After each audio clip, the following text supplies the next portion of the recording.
Y esta es la cuarta vez que estoy intentando grabar este video, pero bueno. Vamos a tener pues... mmm, vamos a empezar con a implementar la parte numérica del curso, que es para mí la parte un poquito más divertido. Es donde vamos a empezar a ver gráficas, vamos a empezar a ver colores, resultados y simulaciones en tiempo real, lo cual pues ya es un poquito más divertido, ¿no? Mm, una disculpa por la tardanza, estuve revisando los códigos de prueba que vienen con Phoenix, pero estaban un poquito desactualizados. De hecho, si quieren pueden descargarlos directamente de la página de Phoenix y se van a dar cuenta que ninguno de los ejemplos corre como out of the box, como directamente. Entonces ya les hice unas pequeñas modificaciones.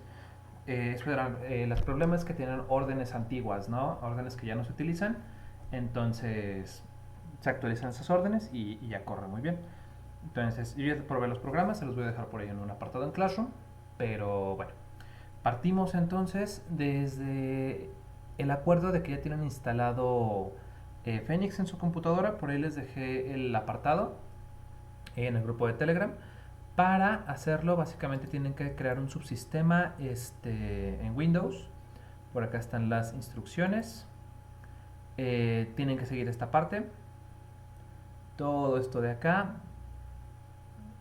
Ya cuando tengan instalado su distribución, les voy a pedir que instalen Ubuntu. Es como la más estable, ¿no? La más popular. Ya que tengan instalado su Ubuntu, ya sea la 16.04 o la 18.04, en realidad no hay ningún problema con ninguna de esas.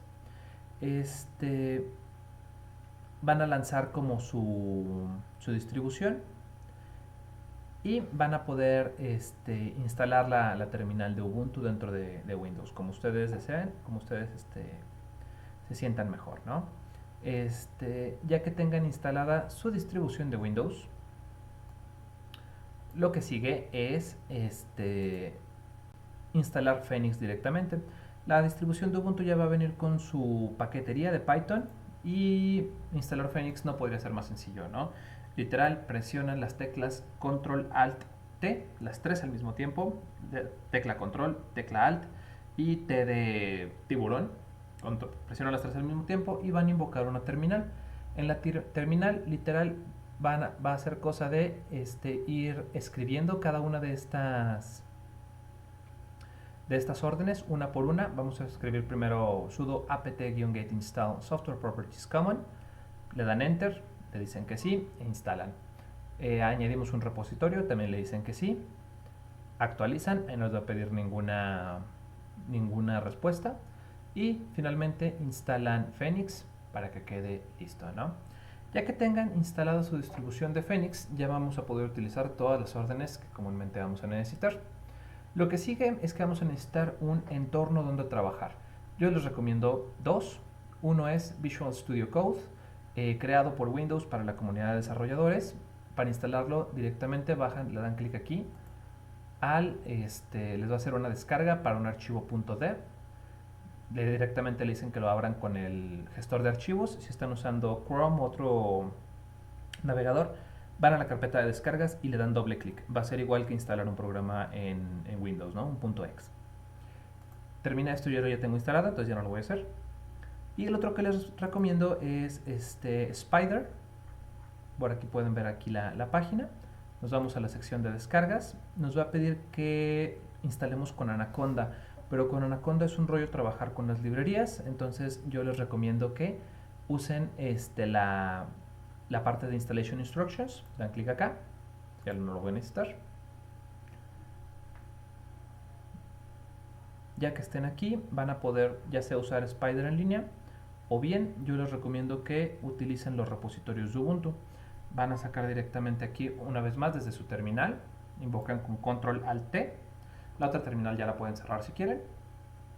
Y van a escribir los comandos sudo apt-get install spider 3.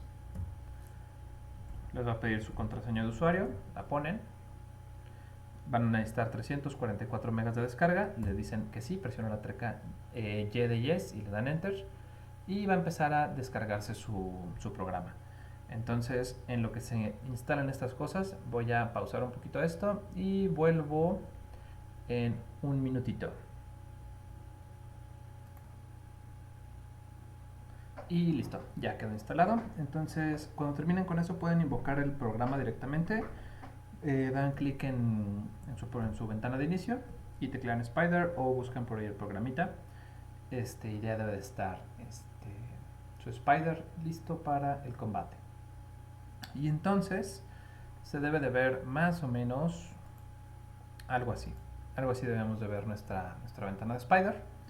Y ya tenemos instalado pues Ubuntu, Phoenix, Python y un compilador o una IDE, un desktop environment, un ambiente de desarrollo de escritorio y ya podemos empezar a echar líneas de código, ¿no? Entonces con esto es lo que deben de ver, es lo que deben de tener para empezar.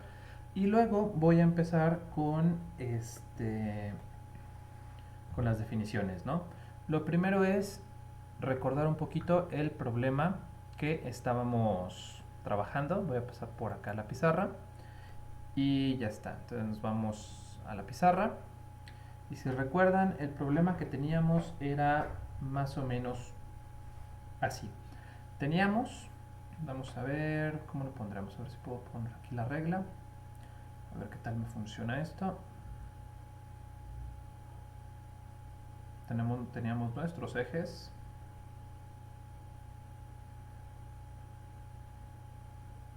de esta manera. Teníamos por ahí que este era nuestro eje Z, este de acá era nuestro eje X y este de acá era nuestro eje Y, ¿cierto? Y el problema consistía en más o menos lo que sigue. Teníamos una barrera o teníamos un par de planos semi-infinitos, de manera que esta cosa se podría ver como un plano que se extiende de aquí a acá, de aquí a acá. Son 4 cuadritos, como por aquí.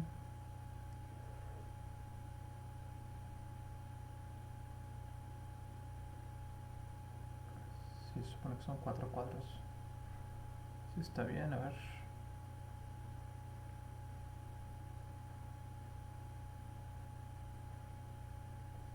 Sí, no sé por qué se ven las líneas diferentes, pero entonces quizás debía hacerlo de aquí a aquí y de aquí a aquí para que se vea bien parejito. Ahí está.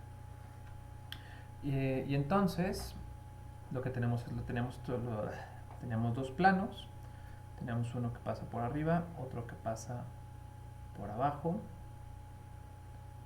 más o menos de esta manera. Por acá estaba el otro plano. Y teníamos que aquí en medio estaba también otro plano casi pegado al semiplano de acá.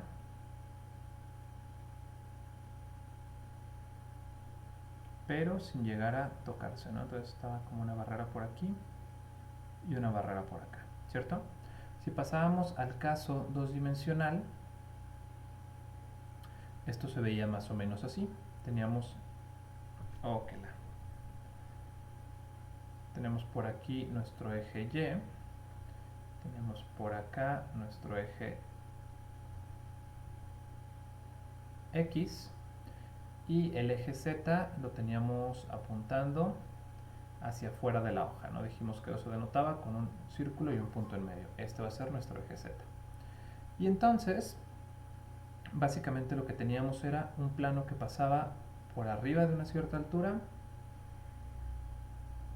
de este lado, es el tal plano azul.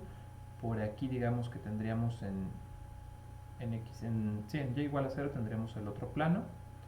Y tendríamos por aquí una barrerita que está muy pegada a los planos infinitos, pero no está revuelta, ¿no? Y dijimos que básicamente las placas de arriba y de abajo estaban conectadas a tierra, por lo cual tenían un potencial electrostático de 0. Entonces tenemos que la pieza de arriba tiene un potencial 0, la pieza en la parte de abajo también tenía un potencial 0, y dijimos que el potencial, la barra roja, dijimos que tenía un potencial, estaba conectada a una diferencia de voltaje, y entonces tenía un potencial eléctrico llamado B. Y esas eran como las tres cosas que teníamos, ¿no? Es nuestro sistema. Y básicamente este problema lo podíamos resumir matemáticamente de la siguiente manera. Teníamos el problema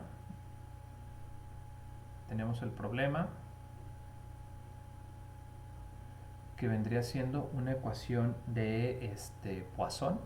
La ecuación de Poisson, por ahí la vimos en clase, y es el operador laplaciano, también se escribe a veces como un triangulito hacia arriba, de nuestra función phi, que es el potencial electrostático, que depende de la posición en 3 dimensiones, ¿no? Y esto es igual a una función que depende de la posición. Esta es la ecuación de Poisson, que cuando la f de r es igual a 0 se transforma en la ecuación de Laplace, meramente, que va a ser nuestro caso, ¿no?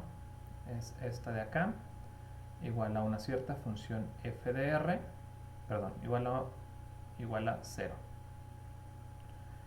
Y esta es la ecuación de Laplace, que es nuestro objetivo y la ecuación que queremos resolver. Ahora bien, la ecuación en sí no nos dice tanto, en realidad tiene una infinidad de soluciones. Si recuerdan, llegábamos como que a una solución,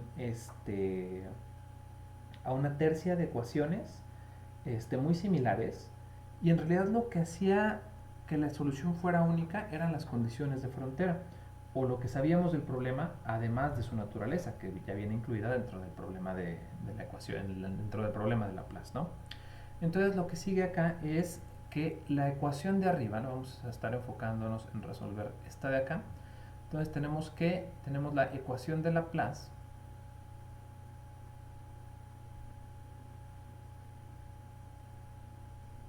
sujeta a condiciones de hecho, déjenme ver si estoy grabando, parece que sí, sujeta a condiciones de frontera.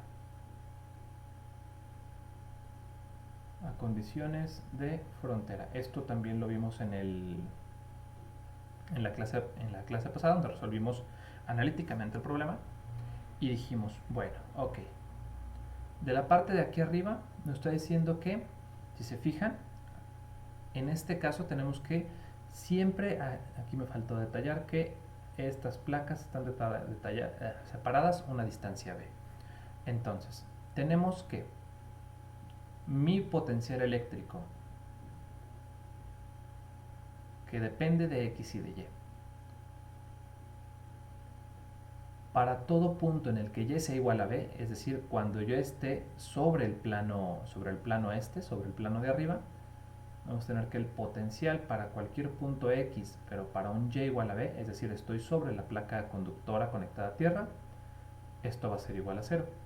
Y luego tenemos por acá, igualmente, para todo potencial de x, y, tal que yo esté posicionado en y igual a 0, que vendría siendo que estoy sobre la placa de abajo que está aterrizada, entonces yo voy a tener que para todo x, 0, el potencial en esta parte también va a ser 0. Y luego tengo esta parte de acá. La parte de acá nos va a decir que tengo un potencial y que para cualquier punto en x igual a 0, que es sobre la barra roja, yo voy a tener que el potencial es igual a una constante p. Entonces, para cualquier punto 0, y, mi potencial tiene que ser igual a una constante b. Estas tres ecuaciones que tengo aquí, esta de acá y esta de acá, se llaman condiciones a la frontera o condiciones de frontera. Y entonces nuestra ecuación de Laplace va a estar sujeta. Ya sabemos que el potencial obedece a la ecuación de Laplace, pero además se tiene que acoplar a las siguientes condiciones. La primera es que el potencial evaluado en cualquier punto sobre la placa conductora de abajo es igual a 0. Tenemos que el potencial evaluado sobre cualquier punto evaluado en B, es decir, sobre la placa conductora de arriba, que también está aterrizada, es igual a 0. Tenemos también que el potencial para cualquier punto en x igual a 0 para cualquiera que sea el punto y, que es estar sobre la barra roja, tiene que ser igual a un potencial electrostático o una diferencia de potencial B. ¿Ok? Ese va a ser nuestro problema. Antes de empezar con ese, voy a empezar con un problema muy similar. Lo vamos a hacer primero en 2D y luego lo vamos a hacer en 3D. Acuérdense que es un problema tridimensional. Vamos a hacerlo primero en una forma dos-dimensional.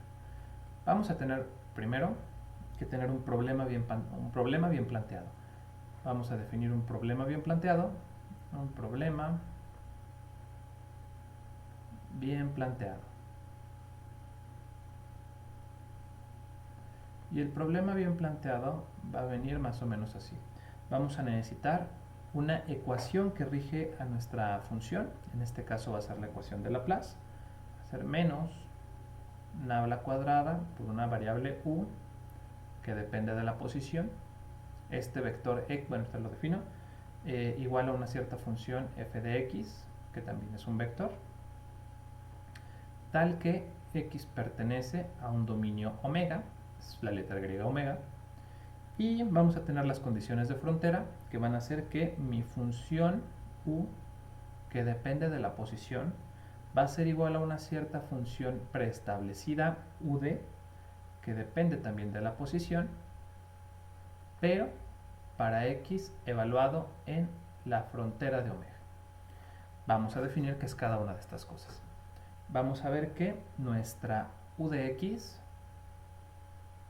es nuestra función desconocida. Nuestra función desconocida.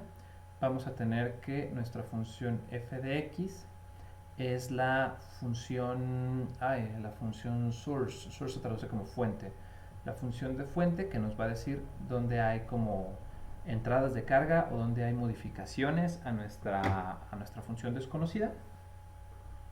Vamos a tener que nuestro x vector es igual a el vector x1, x2, x3, que es lo mismo que decir un vector x, y, z, que nos apunta a un punto en el espacio, ¿no? Luego falta definir omega y la frontera de omega. Entonces voy a decir que omega es todo el espacio, independientemente de cómo sea, puede ser cuadrado, esférico, cúbico, como ustedes lo quieran. Y ese espacio yo lo voy a definir, perdón, vamos a ponerlo adentro, todo ese espacio yo lo voy a definir omega.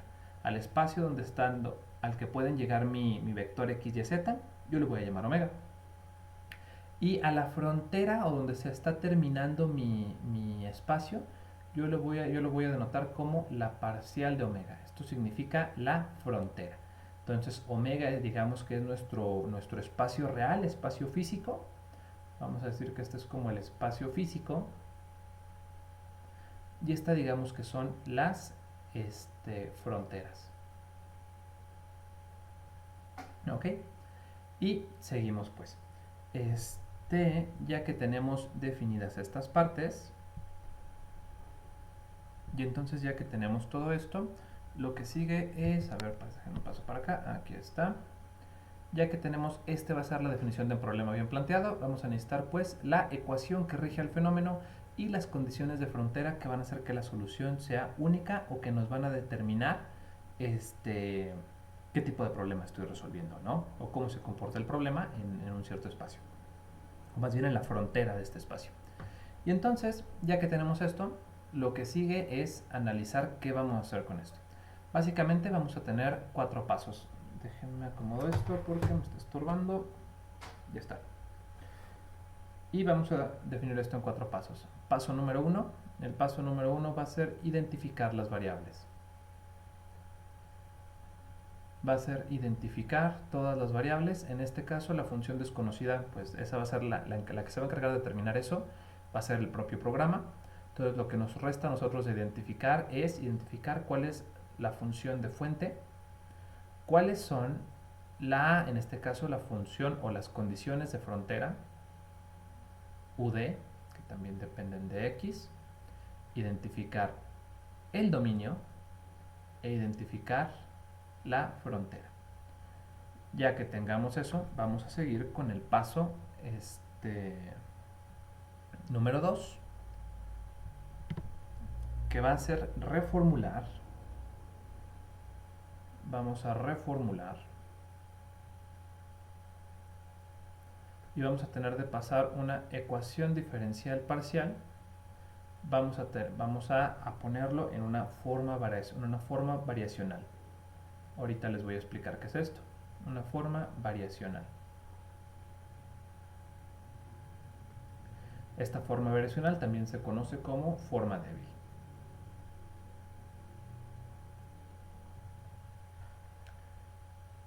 Paso número 3. Vamos a crear un código en Python.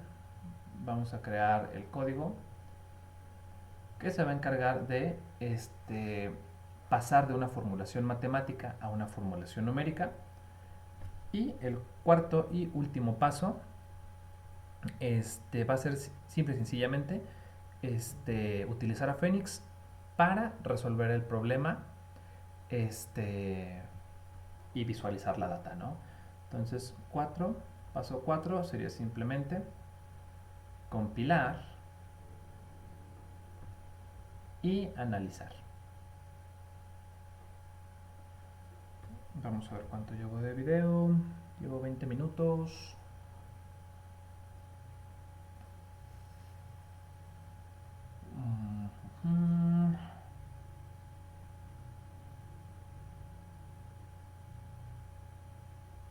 Ok, no, creo que podemos continuar todavía. No, creo que por aquí lo voy a dejar este video. Y ya la siguiente clase voy a para irlos dejando, para poder dejarlos que vean los videos como por pedacitos. Entonces por aquí vamos a dejar esta primera parte. Y ahorita sigo comentando cómo pasar de una ecuación diferencial parcial a la forma variacional.